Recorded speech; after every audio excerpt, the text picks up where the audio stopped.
Good afternoon, folks. We're going to get started shortly. Some folks in the back, if they want to move closer to the front so they can be a part of this wonderful medicine that we're going to share here on stage and be a part of, that good-hearted stuff that we're going to talk about.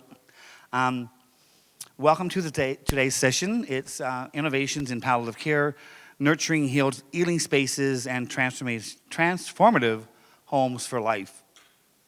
My name is Leonard Benwell. I will be your moderator for this afternoon. So with that, I introduce myself in my own language first. Gwe, hello, Pisqua, welcome. Dalawusi, Hisqua, Wickel, Baptism, which means my name is Circling Wolf. I am Wolf Clan. My government name, like I said, is Leonard Benwell. I am Alibu Mi'kmaq. I come from Berger First Nation. My background is nursing. I've been a nurse for a lot of years. I currently work as the Indigenous Patient Navigator with the Toronto Regional Cancer Care Program in Toronto. And I also have a dual role in which I provide care through all patients that come into UHN, whether they come in for kidney transplant or anything that needs medical attention. So a couple of housekeeping notes. For our online audiences, to share your thoughts or ask questions, you can either put them in the chat box, or if you prefer to remain anonymous, we don't want you to really do that because we have this competition on the go. My boss is trying to see which of us can get most folks to come offline and actually show their faces and talk to us because we are talkative people, so greatly appreciated. I come from a family of 12. I am the 11th child. I know competition. I'm out to win this. I'm really out to win it. So just bear in mind, if you want me to be a winner or a loser, you get to decide my fate. Of course, you can add your comments in the Q&A box located in the menu bar. We also encourage you to join the conversation by perhaps, like I say, putting on your camera, jumping into the conversation, right? Or to raise your hand and someone will call upon you to share.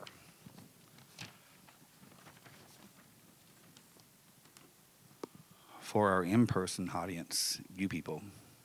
There are a number of mics, as you can see. There are two. We're really blessed in this room. The last room, I had none. So if you want to share your thoughts or questions, you can come to the mic. If you have mobility issues, just raise your hand. And someone from, perfect, raise your hand. This lovely young person will help bring a mic to you. We will alternate between online and in-person questions and comments and try to get through the questions and comments for each session. As you can see, we have a very robust number of speakers for this session. And I am going to give them the opportunity to introduce themselves. I know my teaching is that's how we do it because that's how we do it. So I'm going to give to the first speaker. Good afternoon, everyone. My name is Kimberly Ramsbottom. I'm from Thunder Bay, Ontario, where I've been born and raised, and I'm grateful to be here. Hi, everyone. I'm going to introduce our team members that are here with me today.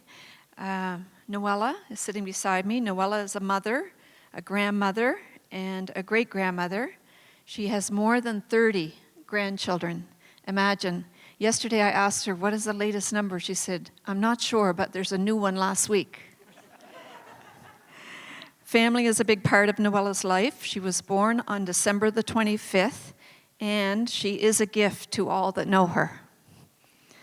Noella has worked at the Elsie Buktuk Health and Wellness Center in different positions over the years, and she was recommended for a role as a community-based researcher because of her joy of working with the elders.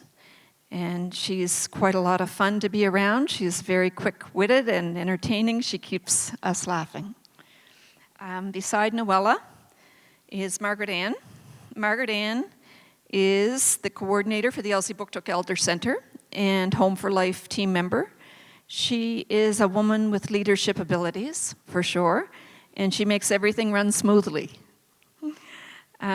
She has contacts, all the right contacts in the right places, in the RCMP, on band council, at the church, everywhere.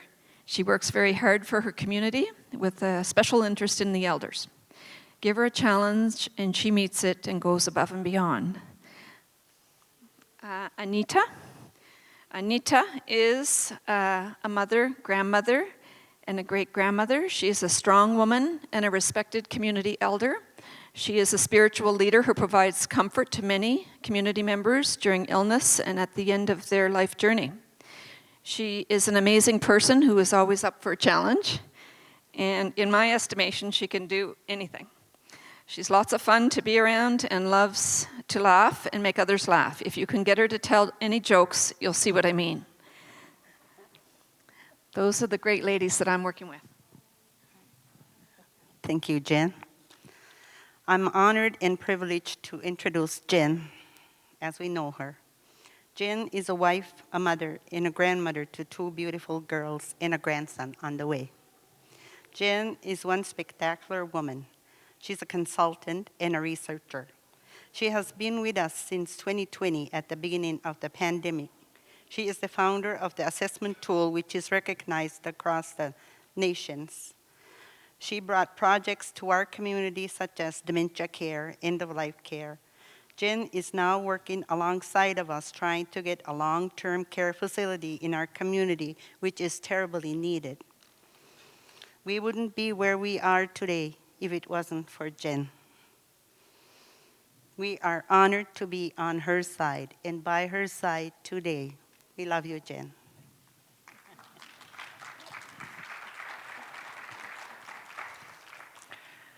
Wow, I feel very blessed to just be up here with you ladies, for sure. Thank you. So with my work that I do at Hospice Northwest Services in Thunder Bay, Ontario, is I'm an outreach program coordinator, and I help people in their grief journey and at end of life. I want to thank the coordinators of this wonderful conference and this knowledge sharing, and Hospice Northwest for having me out here, and the partners within our community, the funders that help support this crucial work, and the elders that I get the privilege to work with. I'd like to send out a special thank you to Elder Beatrice Twance-Hines for her support and our helpers that do this work. So I think if you could put my PowerPoint up there, that would be wonderful. And I'll get started. All right. So in 2009, I was with the Center for Education and Research on Aging and Health, and I had been able and privileged to work with alongside their great team there. And also with the Regional Palliative Care Program in our area and Hospice Northwest. We were kind of like this, we were called the trifecta, where we got to work alongside and help support people who are end of life and in their journey. Hospice Northwest at that time applied for a Trillium grant, and advance that there. And that is our kind of our logos for this group. And in the top left is Elder Beatrice Twance-Hines. And Hospice Northwest is a grassroots organization that is volunteer-based and has been helping many people along their grief journey. And they applied for a Trillium Seed Grant in 2019 to help support individuals who are grieving. And they do a lot of great work in grief and loss. And what they found was that they had all these great grief groups, but we had a few Indigenous people that had come to the group, and they didn't feel like it was for them. And when we approached them, we found that they didn't feel safe and secure in that space. So how could we provide that? And through this Trillium grant, I first met with Dr. Mary Lou Kelly, who is a mentor of mine, and asked her, what did we need to think of? What did we need to look at? How did we need to approach this? And one of the first things she said to me is, well, whatever you think this group is going to look like, it's going to look completely different. And she taught us along the way that, It wasn't about what we thought was needed, it was about asking what was needed. And, she taught me along this journey in palliative care, and the philosophy of palliative care was that model of care. We needed to incorporate grief and loss, and how we support it was so essential, and providing a good death. And my work, there's a lack of grief support out there, and it can really lead to that bad death. And those of you who have experienced a bad death, you can understand that. We leave many people behind trying to provide that care afterwards. And now it's, how do we provide a process? How do we provide support afterwards, right? So this is where we want to help try to provide that support prior to. And from there, we came up with an advisory committee, which still meets to this day. So we've been meeting for over 5 years, and asking, what do we need to do? How do we need to do it? And what does it look like? We had focus groups within our area and surrounding area. We had students, elders, individuals from community members, community workers, frontline staff, who were experiencing not only the grief and the loss of their people that they were working with, but it could have been a family member or a relative or a loved one or a neighbor. And we asked, what do we need? How do we need to approach?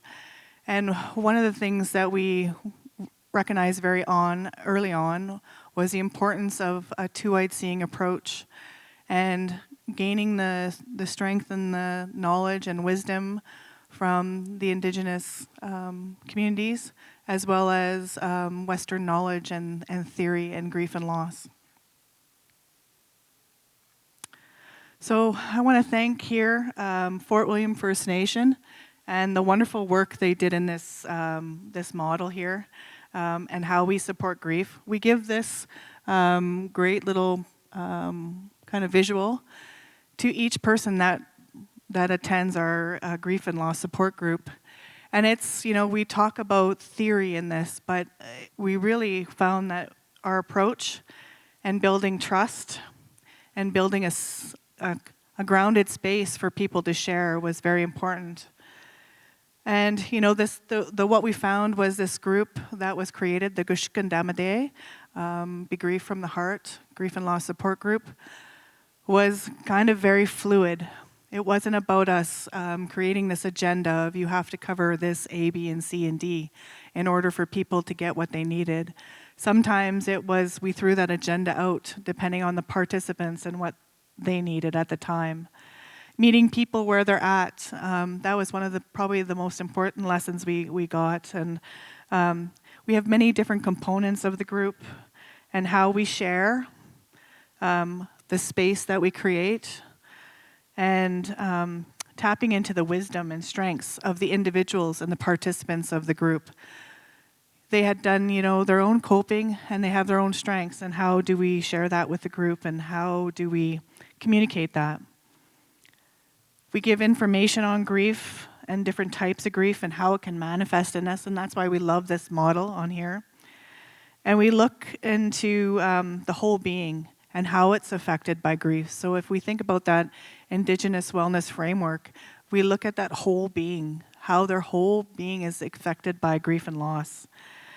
And we have an art-based tool that we provide the group, and it's something that we have found, we thought, we didn't know if it would work across genders, across ages, and we have definitely found how that resource is definitely an essential part of that group.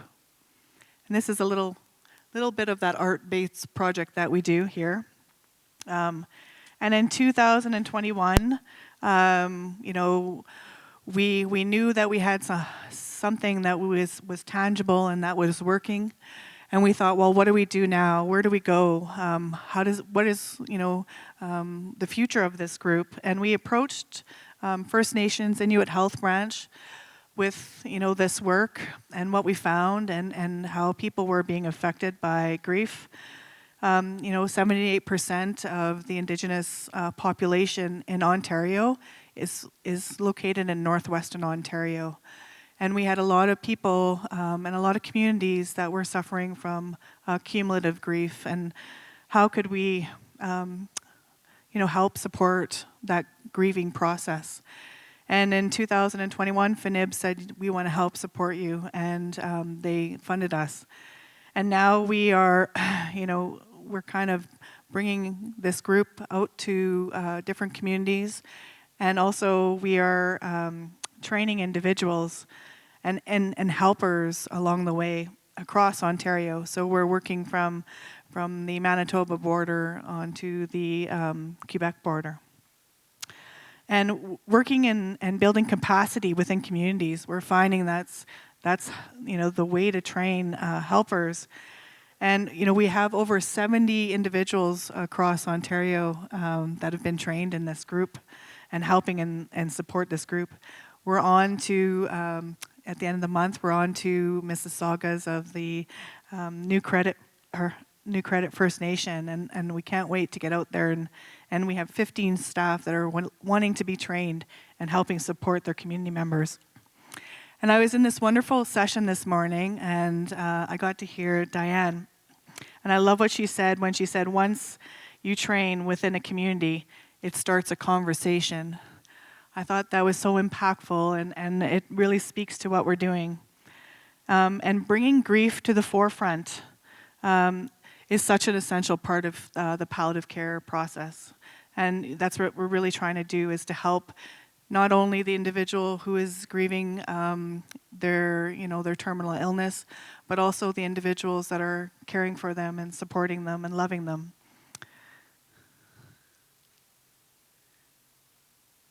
And this is something that we've been, now how do we grow, right? And how do we connect? And I kind of talked a little bit about that, but this is part of our helper team here, and part of our people that have participated in this group. So how are we connecting? We're connecting by creating spaces, and we're recognizing the importance of connection and the importance of spirituality, especially around grief. Connection with not only the individual, but knowing their triggers, what we can do to keep them grounded. Sometimes it's not about safety, because they don't feel safe no matter where they are, but how can we keep them grounded and supported? Connecting with community and knowing the losses that the community has faced and what do they need. And connecting with people to their own grief journey. So often we don't have the language or what does that mean when I'm grieving. Connecting people to their own strengths, so tapping into their own strengths and their own wisdom to help support them in their grief journey.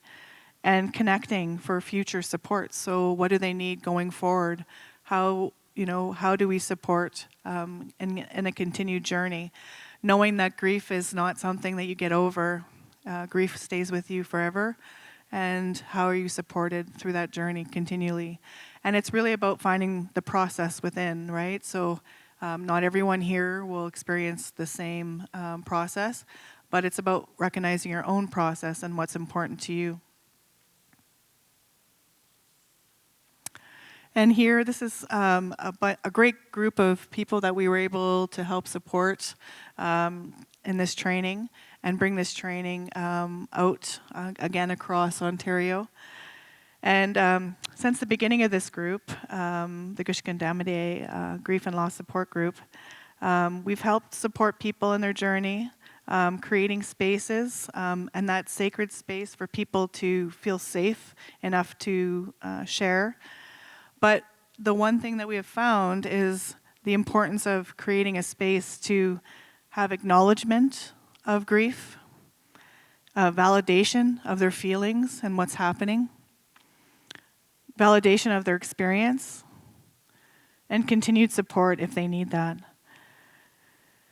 And also to supporting the frontline staff in their grief and their loss, and how do we continue to do that.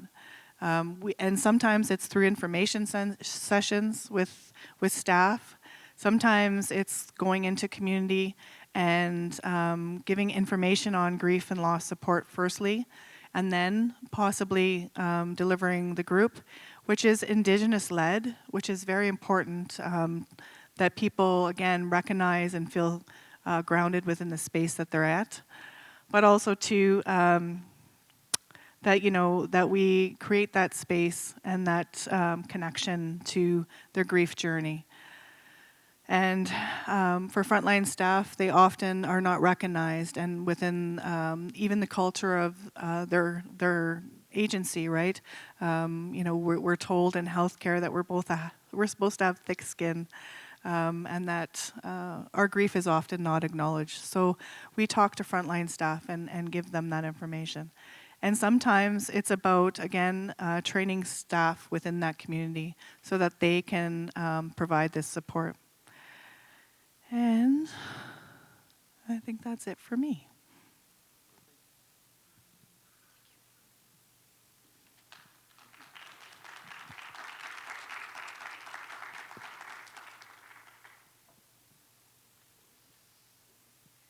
Thank you very much. Is this on? Anybody hear me? Yes? Okay. Good. First of all, Kimberly, we're amazed with your work and what you're doing and the culturally safe way that you have gone about teaching grief support to so many. That's made a big difference and a ripple effect, I'm sure, and congratulations. Okay, our presentation, I don't know if it's up or not yet. Could be. Ken's working on it. Okay, yes? All right. Thank you for coming to our talk today. And let's get started. Our talk is called Home Where We Belong, The Power of Connectedness to Culture and Community when Preparing for the Journey Home. And our team has been working together for 4 years on several different projects related to Home for Life, or in Mi'kmaq, Emag Dan Glea Wolf Dieg, we are home where we belong. And we've picked out connectedness because it's an important feeling that we got from our research data that affects people. Okay, what we'd like to do is start with a song. It's a song that you've been hearing in the background. We're not going to sing it.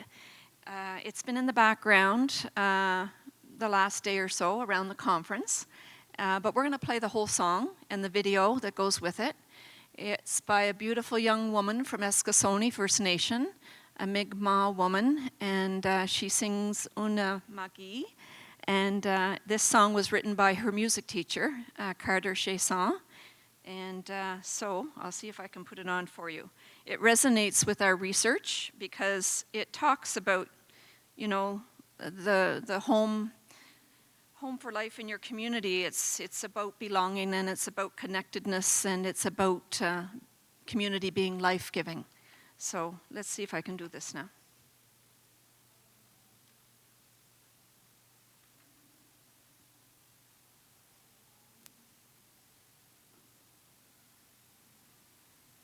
One more maybe?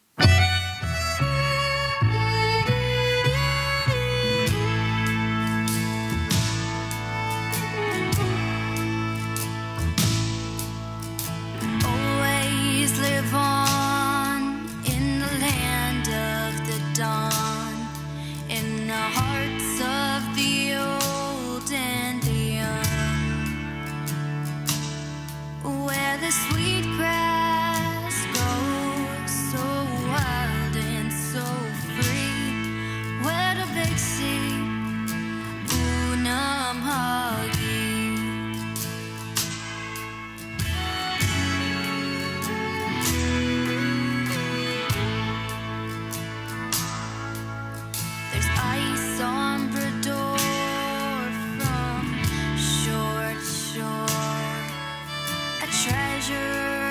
I'll say no more. As the sun sinks low, the moon lights the snow, and the stars sing Una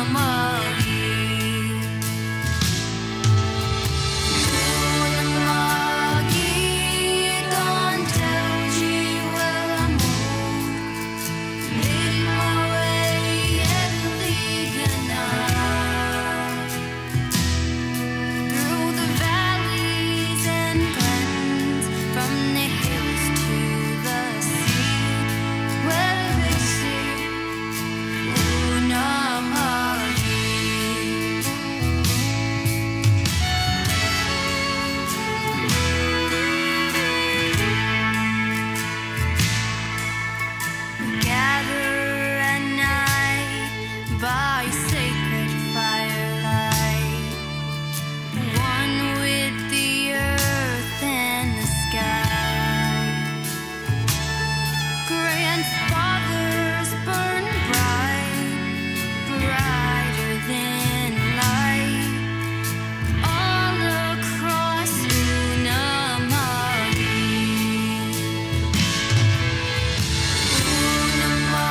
Unama'ki, don't tell G where I'm make my way through the valleys and glens, from the hills to the sea, where the big sea, Unama'ki.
Consideren tanteliunui atan wajuganuksi uladet minigo yapchuni disteteo mana kesadam kasalkis kujino tao.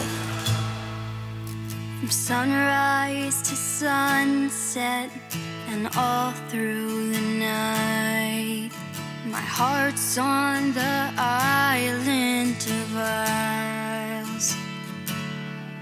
In the land of the dawn, the heartbeat is strong, the heartbeat of Unama'ki.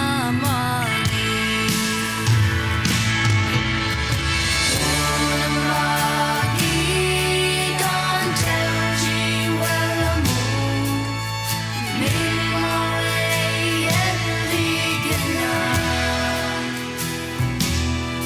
through the valleys and glens, from the hills to the sea, where the big sea, Unama'ki. This place is for you, this place is for me, where the big sea, my Unama'ki.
I'm glad you enjoyed it. Okay, the next slide. Let me see if the next slide might be up there. Bring them back here, Ken, if you can for me. The next slide just really summarizes what was pointed out in the song. You know, the earth and the sky, the sweet grass blows wild and free, the sacred fire, language, culture, people, and traditions. You can't find these things elsewhere. They're just at home. They're at home when you're First Nation Inuit Métis person. You know, they're special to you. And I love the line that said, "In the land of the dawn, the heartbeat is strong, the heartbeat of home." So we're going to focus in for a few minutes now with you on connectedness and what connectedness meant to us in our research that we've been doing. And I'm going to pass the mic to Anita, who will talk to you about that for a minute. Okay. Thank you. Connectedness. Connectedness defined is a feeling of belonging, and it's a state of being linked with others or having a close relationship with people or things. Home connectedness. Home connectedness and belonging. Connected to people, places, culture, community. Connected to language, like Mi'kmaq language or whatever language. Connected to traditional food, moose meat, rabbit stew, or even luskanigan. Connected to tradition and ceremonies. Connected to the land, Mother Earth. Connected to home for life, including the final journey. And this is important for me. For example, we lost an elder just last week, and I had to go and pray with her. She was scared. And when I asked her, "Are you scared?" she said, "No, I guess my heart is happy," she said, "but I'm scared more for my kids." I said, "No, you did a wonderful job with your kids." And she did. Her kids are all grown. And I said, "No, don't be scared. You're good. You're going to a good place." Connectedness, quality of life. Quality of life for Indigenous elders requires connectedness. This is especially true for elders for more vulnerable with illness, injury, or are nearing the end of their journey. Elders spoke about connectedness they need in our research study at Elsipogtog First Nation. And now I'm going to give the mic to Noella.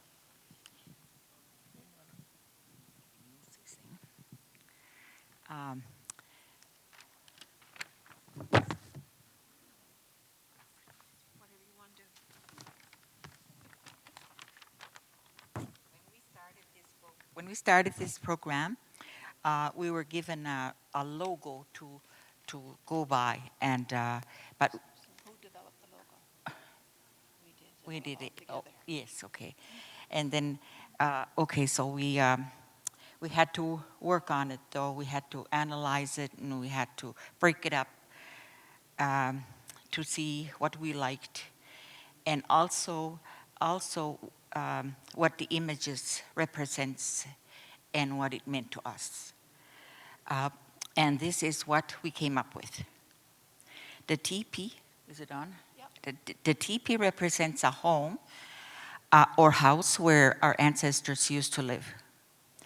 Today, it is used for sacred ceremonies and traditional healings to take place. The house represents where we live comfortably today, where we hope to live for the rest of our lives. Rocking chair represents as we age, this will be our comfort zone as we rock ourselves and our grandchildren. The heart represents the love that surrounds us from our children, grandchildren, and our great-grandchildren, and all our siblings and families that will love us and take care of us. The bear represents courage that we will need as we age, courage that we'll need to make the right decisions. Eagle represents love that we all get from our families and that we give. He is the messenger and the one that flies the highest and carries our prayers to the Creator. The feather represents the symbol of the highest honor, also represents truth. The feather will help us find right words to say to the elders when they need us. The green leaf represents life and the growth from the earth, also represents wellness to our wonderful elders of El Sibuktuk.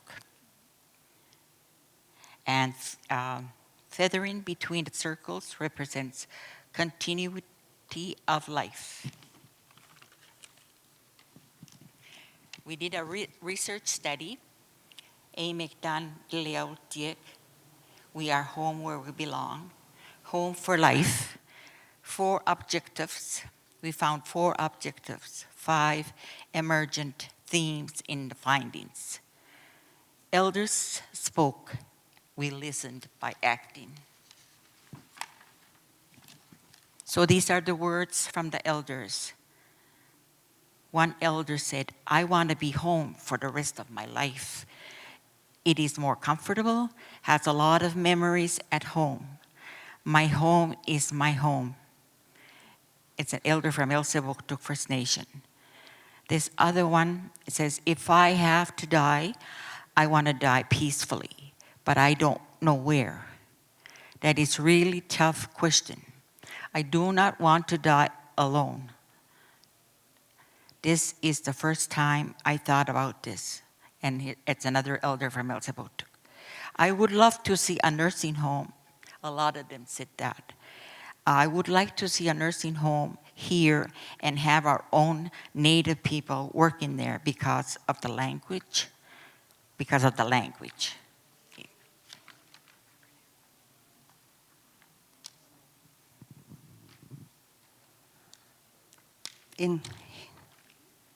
Here are the findings from the research.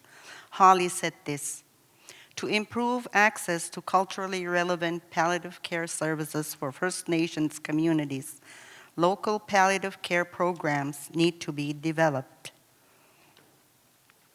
An excellent workbook resulted from the improving of end-of-life care is First Nations research study, again from Holly. And this guides a community through all the steps to develop a community-based palliative care program. This work was done almost 10 years ago and needs to be funded as a program for all First Nations. This is a right identified by the United Nations Declaration of Rights of Indigenous People, which says,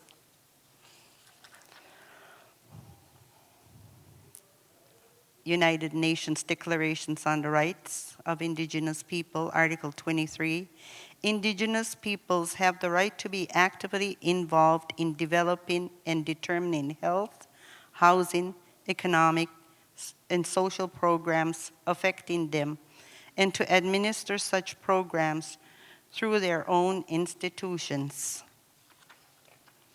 The implications for advancing Indigenous policy and practice. A continuum of long-term care needs to be developed in First Nation communities across Canada. This will serve the growing number of older Indigenous people in a culturally safe way. Potential services and programs along the continuum could include retirement living, assisted living, nursing home care, respite care, day spa programs for bathing and personal care, memory care, and palliative care. These programs would promote aging in place in a respectful and culturally sensitive way for elders at their most vulnerable point in life. In our research, elders expressed that they want to remain in their own community as long as they can. So, in conclusion, there are 3 key messages that we would like to point out today. Respecting Indigenous peoples means listening to their needs and acting by pursuing funding and to begin to build a continuum of long-term care. That's what we've heard at this conference so far. People are doing their own piece that matters to them. They're starting. They're not waiting for funding or something magic to come from the government. They're starting. And that's so wonderful because the numbers of elders in First Nations are skyrocketing. So the demand is high and the services aren't there yet to meet the demand. Number 2, focus on cultural safety and connectedness for all Indigenous people, especially the most vulnerable, elders. And from our team to you, perseverance is half of accomplishing anything. Never give up and envision where we need to be and then make it happen. And I have to say that we dedicate our talk today to the lady that started all of this work. Her name was Eva Salk. She inspired us at the beginning of our work and continues to inspire us today. Her spirit is always with us. And she passed away last year, but she is with us. And I have to mention before finishing, we have 4 years of work, and it's hard to talk about that in a short time. But we were surprised and very pleased that our work was recognized this year by the United Nations Decade on Healthy Aging and has been published on their platform, and we have copies of it here if anybody's interested in reading more about all of the research findings and the different questions they were asking us in order to prepare this case study. So thank you for your attention, and pass it over to Leonard. Well, Alio, thank you. Big round of applause for the folks here, recognizing all the hard work that you've done and continue to do. So now I come back to this section of question and answers. Is there anything happening in the chat? Not a thing? What is wrong with people online? Are they sleeping? Are they gone to walk the dog and they've logged on? What have they done? I have separation anxiety. Like, I don't like being left alone. Okay, well, if they're not going to talk to me, then you folks have to talk to me. So it would have been, you know. So any questions from the room? Don't run to the mics all at once. There are 2. You can share them. Absolutely. Nothing? Nobody? Ah, thank you.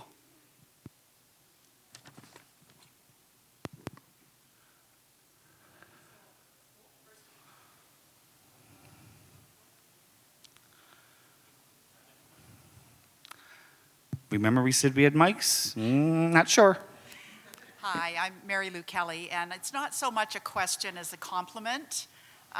This is just a fabulous presentation, but most of all, a fabulous process, you know, grounded in the community's values and desire to create the kind of care that they really want. And I really, it is consistent with my experience working with Holly in the home care sector, that the answer is a continuum of care. So I just really want to say I really appreciate what you shared today. Thank you. Anyone else?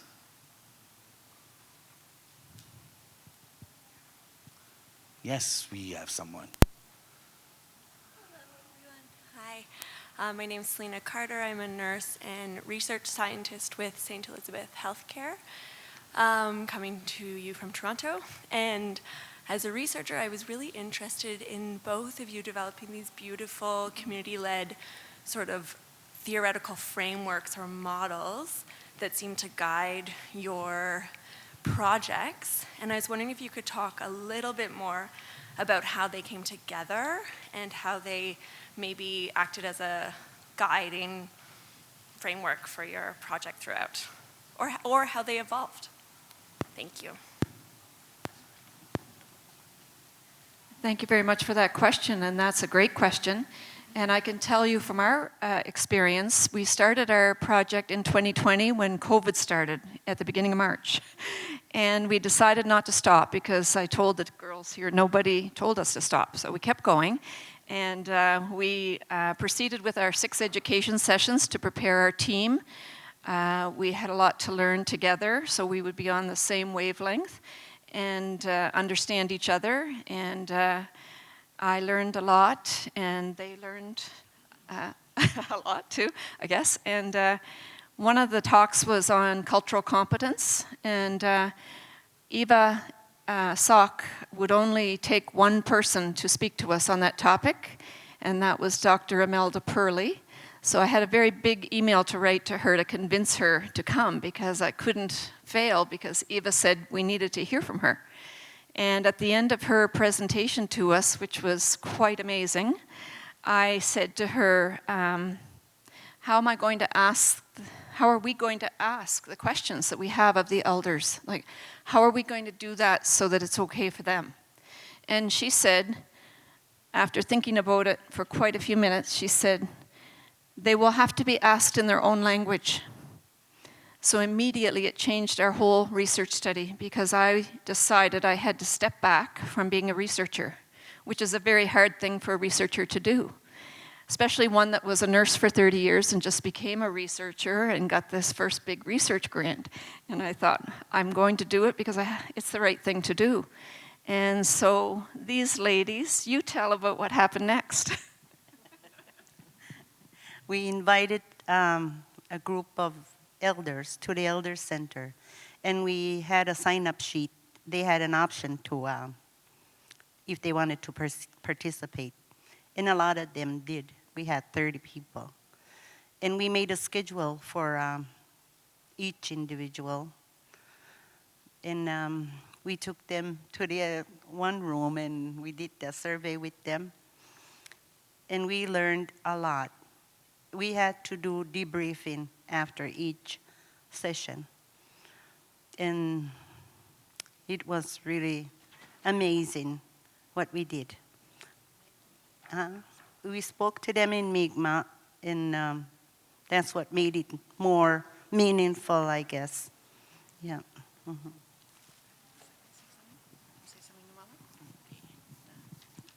Yeah, and when we interviewed the elders, they were very truthful, and some of the answers they gave us, they made us laugh, and we had a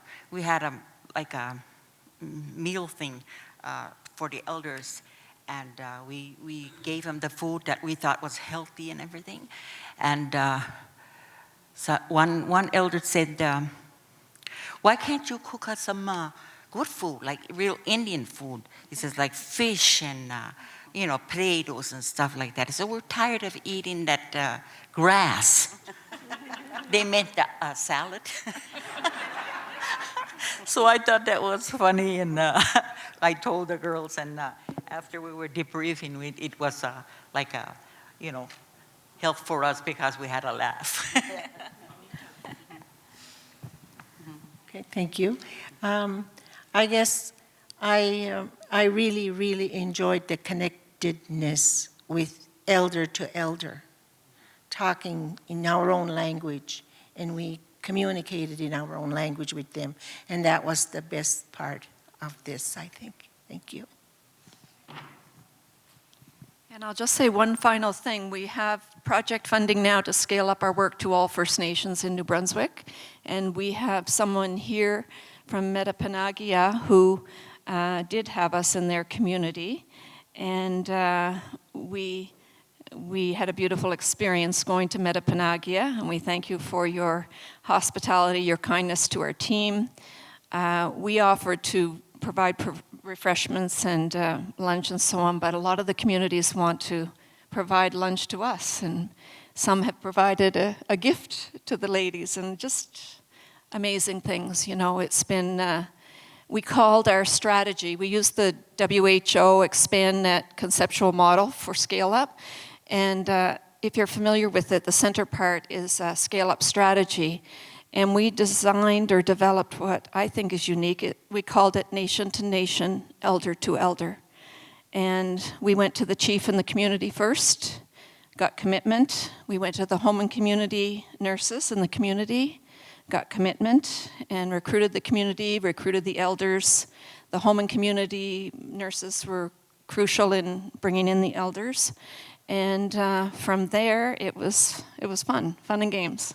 But we've learned a lot, and we will take the reports back to each community that we met with so they can use it for strategic resource allocation and planning and what needs to be done.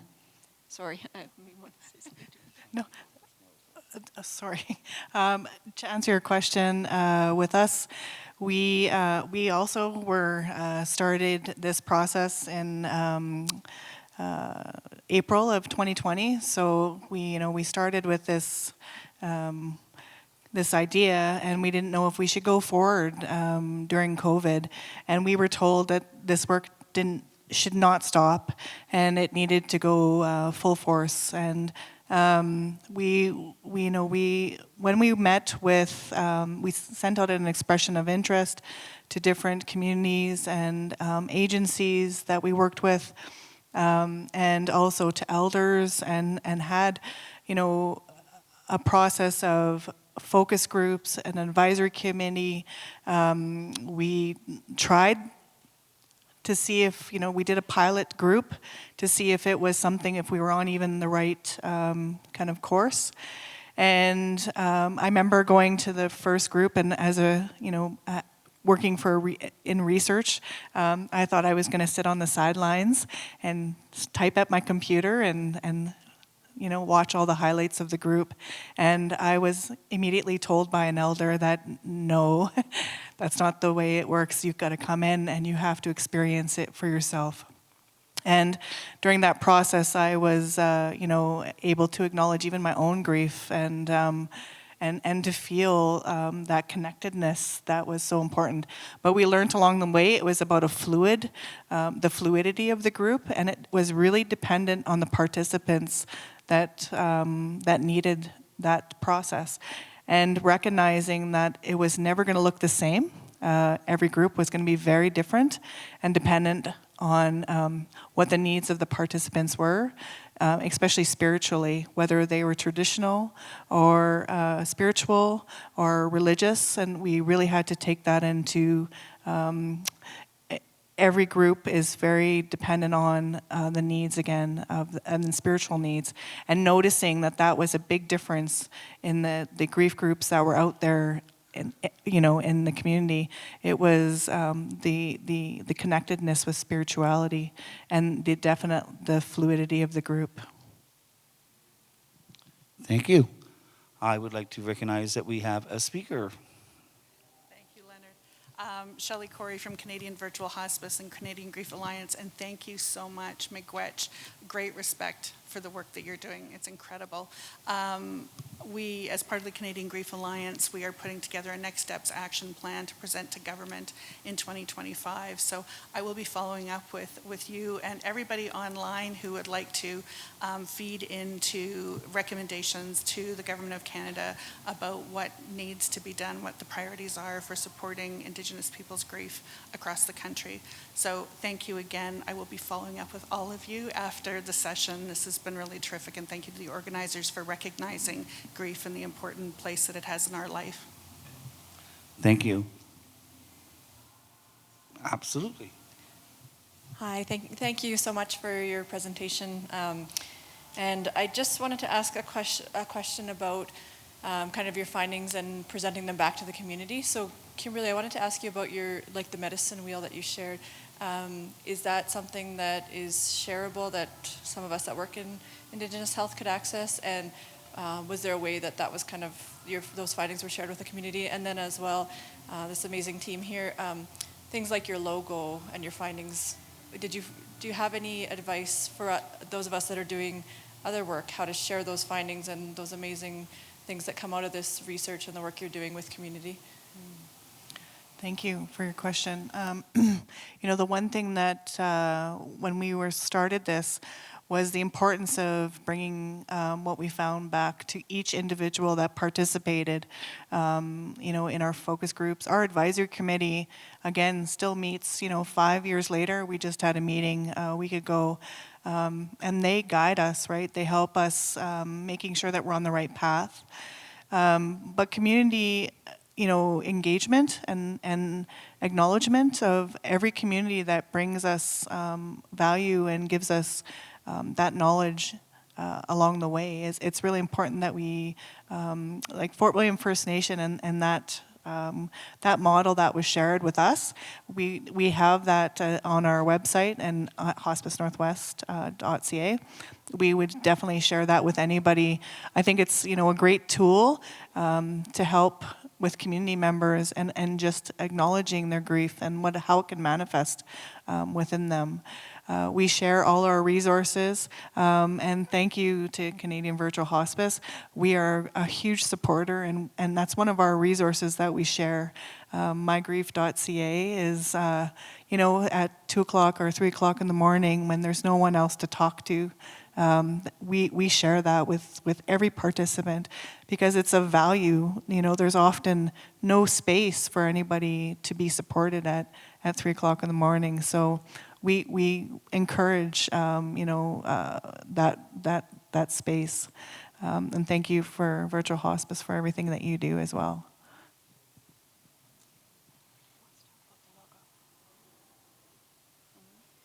Nobody's taking the mic, so I'll answer your question briefly about our logo. To us, it signifies the meaning behind our work and what we wanted to draw strength from as we did the work.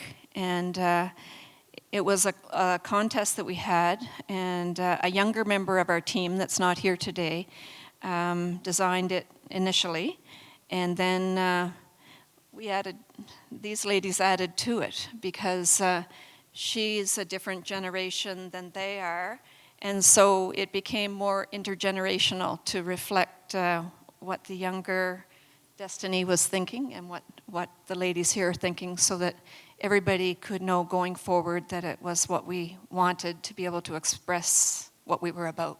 And yes, any of the things that we have developed are available, and if you're interested in them or anything else, we can provide it. Yeah.